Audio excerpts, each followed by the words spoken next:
Salut! Dans cette vidéo, je vais te parler d'un exercice très, très puissant pour renforcer la confiance en soi. C'est l'exercice des 5 fiertés de ta vie. C'est hyper, hyper important. Je m'adresse principalement aux hyper audacieuses.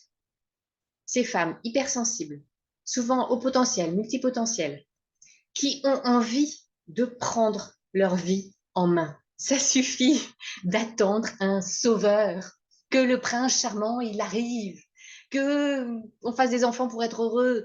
Non, bullshit, tout ça. Société de surconsommation, bullshit. C'est pas en ayant une jolie voiture, un super poste de cadre qu'on est plus heureux dans notre vie. Non, prendre notre vie en main pour créer notre bonheur, faire de notre vie un paradis. Agir en soi pour que ça se reflète à l'extérieur. Ça fait 10 ans que j'accompagne des femmes qui ont ce goût.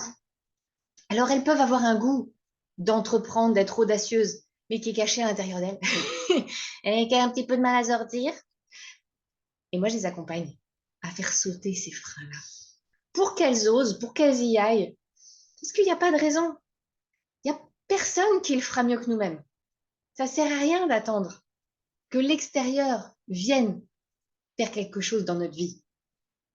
Tout ce que l'extérieur fait, c'est surtout nous montrer les endroits où on a besoin de bosser. Donc, il y a besoin quand même d'aller regarder un peu ça, quoi.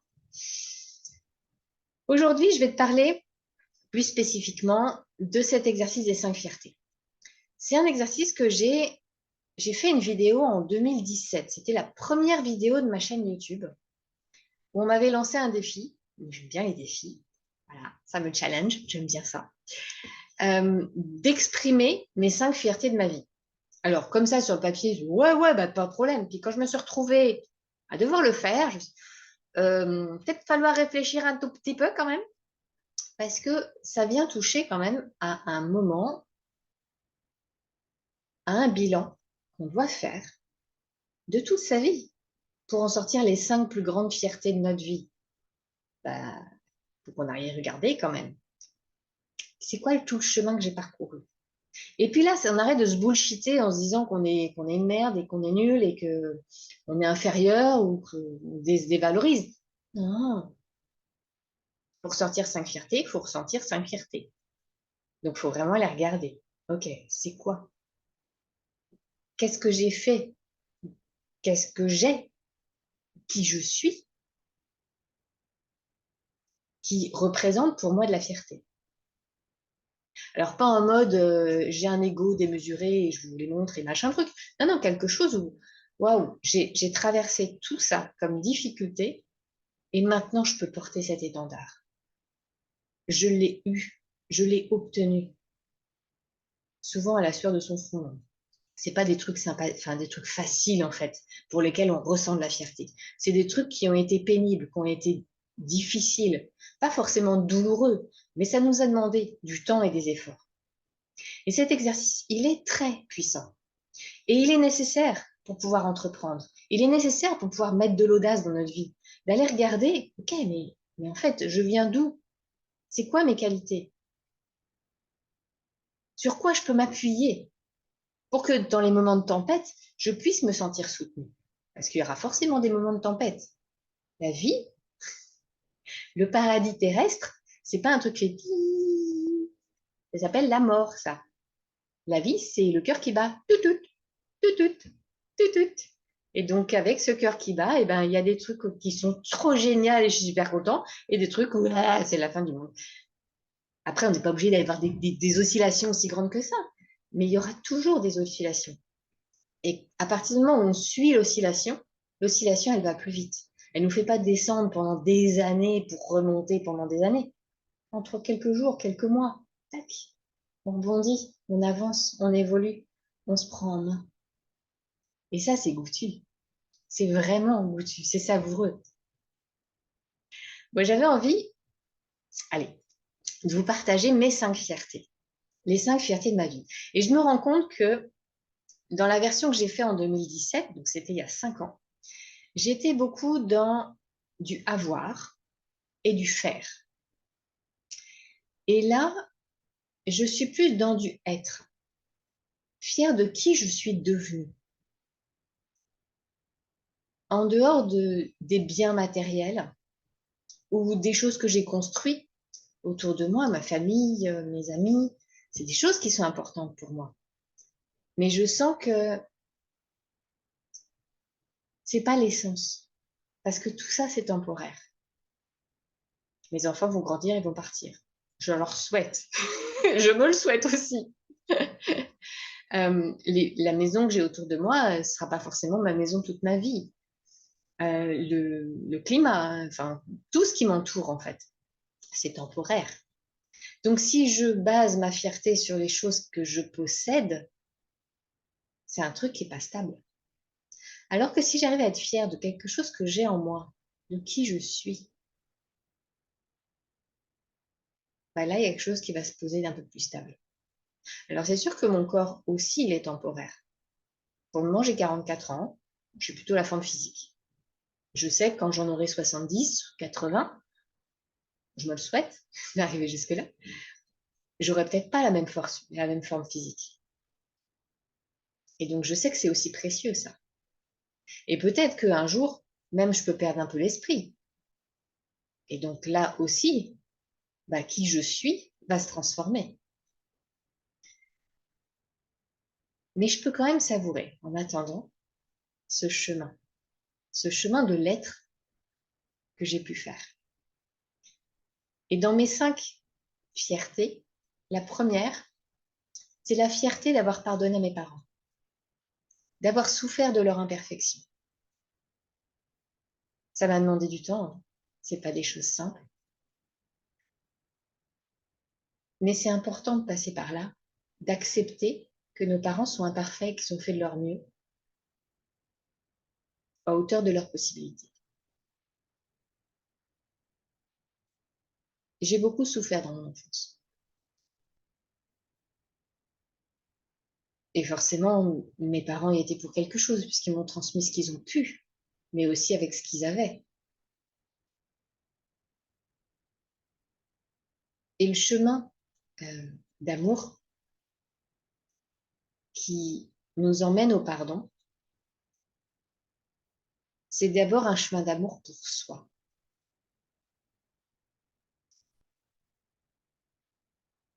Je m'aime dans mes imperfections, à travers les imperfections de mes parents. J'apprends à remplir mes manques. J'apprends à voir que tous les endroits qui ont été inconfortables, ils étaient là pour me renforcer, pour me rendre plus forte. C'est comme un arbre. S'il ne traverse pas des tempêtes, s'il n'y a pas de vent, s'il n'y a pas de pluie, s'il n'y a pas les saisons, il va être tout chétif. C'est à force de traverser les saisons, à force de traverser les différences climatiques qui se renforcent. Ben nous, c'est pareil. C'est à travers la difficulté qu'on grandit. On n'a pas besoin d'en créer non plus. Mais je suis contente. Je suis fière du chemin que j'ai parcouru. Je suis fière d'avoir les parents que j'ai. Je suis fière d'avoir su leur pardonner, d'avoir su me pardonner aussi. Et de pouvoir faire ce chemin de tolérance.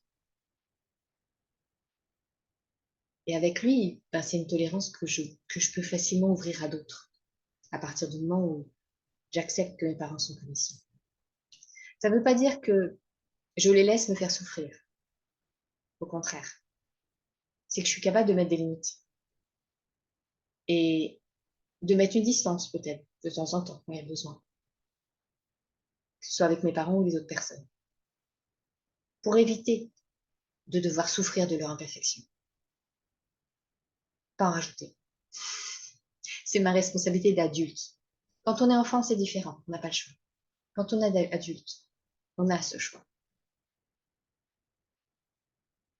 La deuxième fierté, c'est d'accepter les cartes à jouer que la vie m'a données. Voir le cadeau caché qui était derrière. sortir des « Oh, mais pourquoi ça m'arrive à moi? Mais le ciel me tombe sur la tête. » Non, c'est OK, bah, j'ai une carte dans les mains, OK, j'ai pas le choix. C'est comme ça. Qu'est-ce que j'en fais?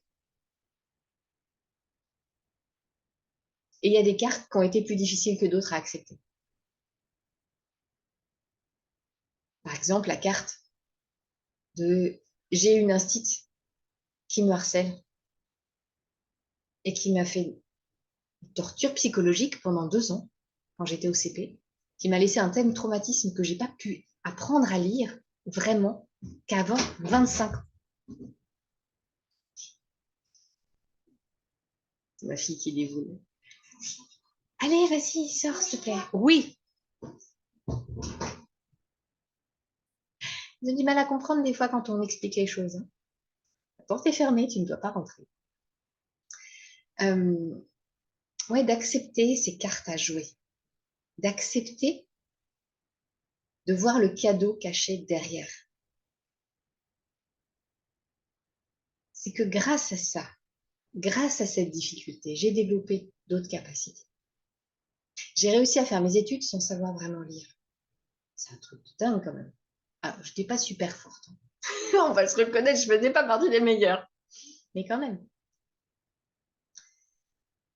Et puis, avoir une sensibilité particulière pour les enfants qui ont de la dyslexie, les adultes aussi, pour avoir une tolérance, de ne pas juger les gens parce qu'ils ne savent pas lire. C'est pas pour ça qu'ils sont moins intelligents. De sortir en fait de ce leurre que l'éducation nationale m'a fait croire ou nous fait croire qu'on peut évaluer les gens en fonction de leur niveau en mathématiques, en français, en machin. C'est pas une valeur. On a des êtres humains en face de nous. Ils sont bien plus grands qu'une note. C'est pas ce qui définit en fait leur intelligence. Et cette carte, qui fait partie de plein d'autres, elle m'est utile maintenant.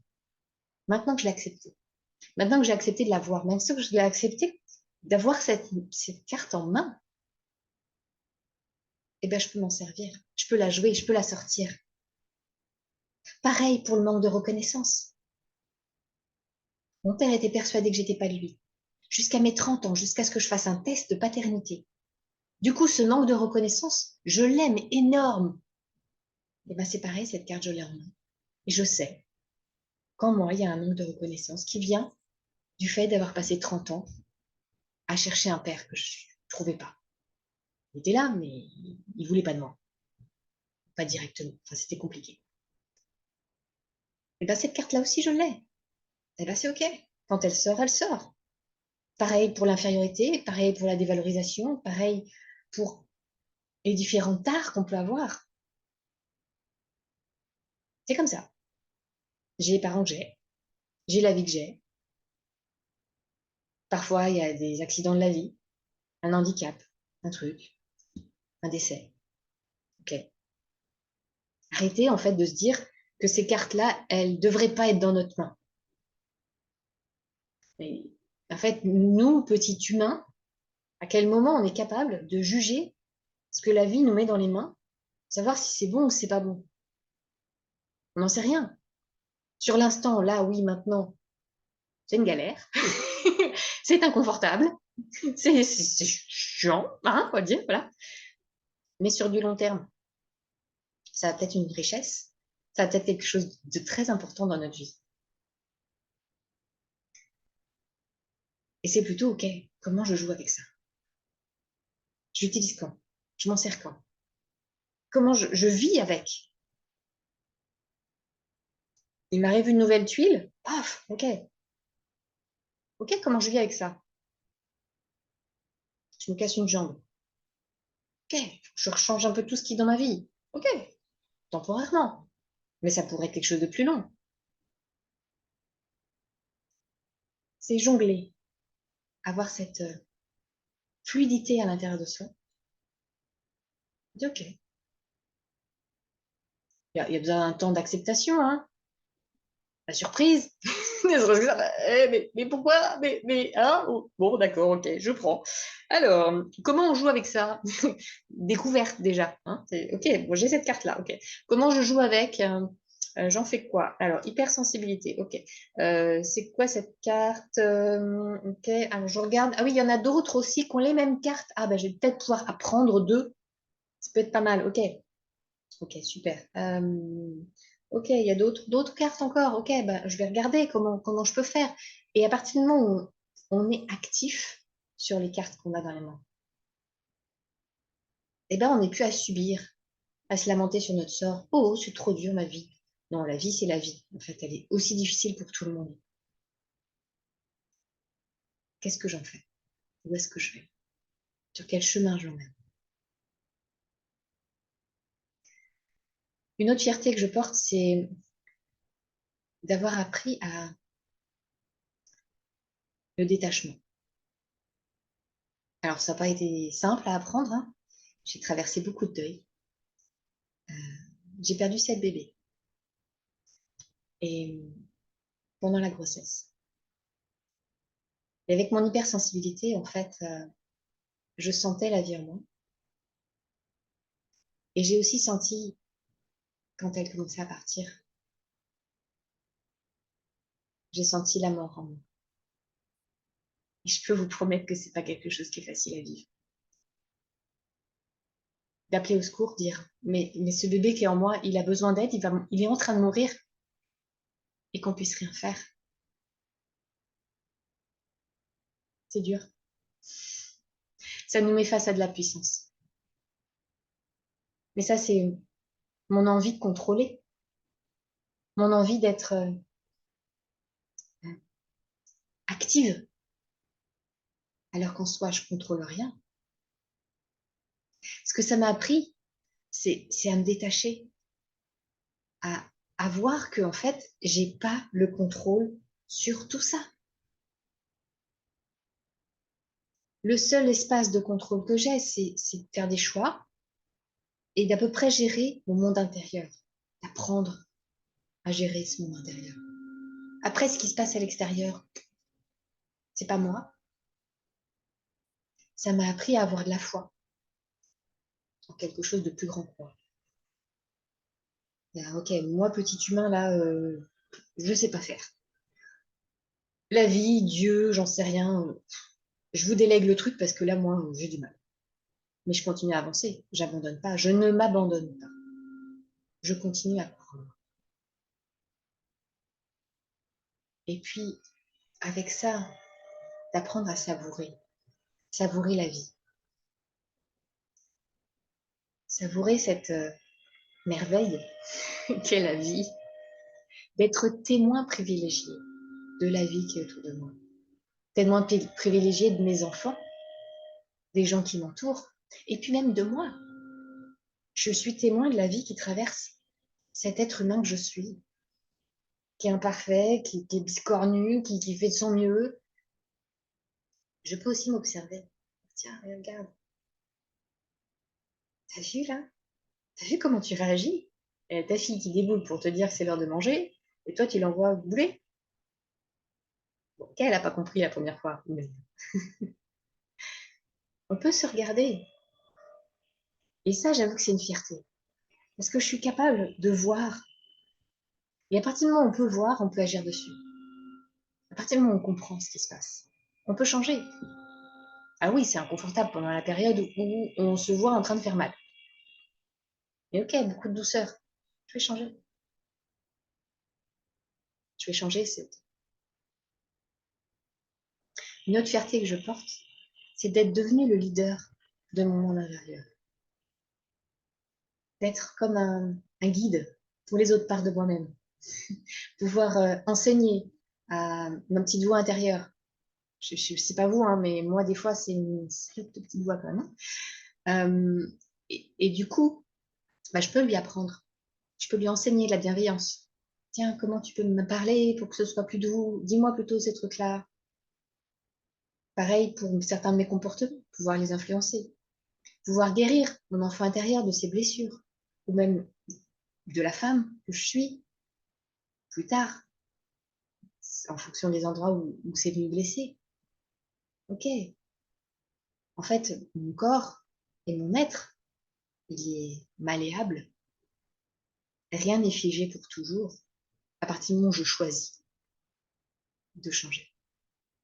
Et donc, je suis capable de guérir, je suis capable de grandir, je suis capable d'évoluer, je suis capable de me transformer. Pas forcément toute seule, hein. Je suis aussi capable d'aller demander de l'aide, parce qu'on n'est pas toujours très bon juge par soi-même. Mais je suis devenue un être autonome, un peu plus autonome. Et c'est une fierté de pouvoir me détacher, de pouvoir être puissante, de pouvoir faire des choix, de pouvoir poser des limites, de pouvoir tester, de pouvoir accepter de me tromper, de recommencer, de faire des erreurs, d'apprendre, d'améliorer. Tout ça, c'est riche, c'est puissant. Et ça fait la femme que je suis aujourd'hui. Et j'en suis fière. Bien sûr, il me reste du chemin à faire. Bien sûr, je suis encore pleine d'imperfections. Et l'objectif, c'est même pas que je devienne parfaite. Ce serait horrible. Quelqu'un de parfait, ça n'existe pas. C'est que j'accepte toutes ces parts. J'accepte toutes ces parties de moi qui sont imparfaites, qui ont souffert, qui me font encore souffrir, qui font aussi l'être que je suis, sa profondeur, sa puissance, sa sensibilité. C'est ça aussi qui crée du lien avec les autres. Ma dernière fierté, c'est d'avoir fait tout ce chemin de conscience. C'est passé par plein de phases. J'ai fait 10 ans dans une sangha tibétaine à étudier les textes de Bouddha, à méditer, à apprendre à méditer, à apprendre à écouter ce qui se passait avec moi, à l'intérieur de moi. Et je sentais que ce n'était pas suffisant. Donc j'ai continué avec un master en sophrologie cartésienne pour apprendre des techniques, pour vraiment descendre encore plus en profondeur. Et puis encore après, à cheminer, à accompagner des gens, à me mettre dans des zones d'inconfort pour grandir, à oser porter ma voix, à oser me mettre en avant, à oser me montrer. Moi qui étais dans une résistance, dans de l'insécurité énorme, une petite souris qu'il faut surtout pas qu'on voit, il faut que je me cache de tout le monde, de de tous et de tout le temps. Ben, je suis consciente maintenant du chemin que j'ai parcouru. Je dis pas que j'en suis sortie. Il y a encore toutes ces cartes qui sont en moi. Mais je suis capable de voir quand elles se mettent en action et puis de savoir quoi en faire. Tiens, là, il y a de l'insécurité. Ok. Comment je remets de la sécurité à l'intérieur de moi? Elle est où ma zone de stabilité? Ok, ben elle est là. Elle est en moi. Elle est maintenant. Elle est dans cet espace qui n'est pas dans le mental, mais qui est là, plus profond dans mon corps, qui je suis. Et ça, c'est puissant.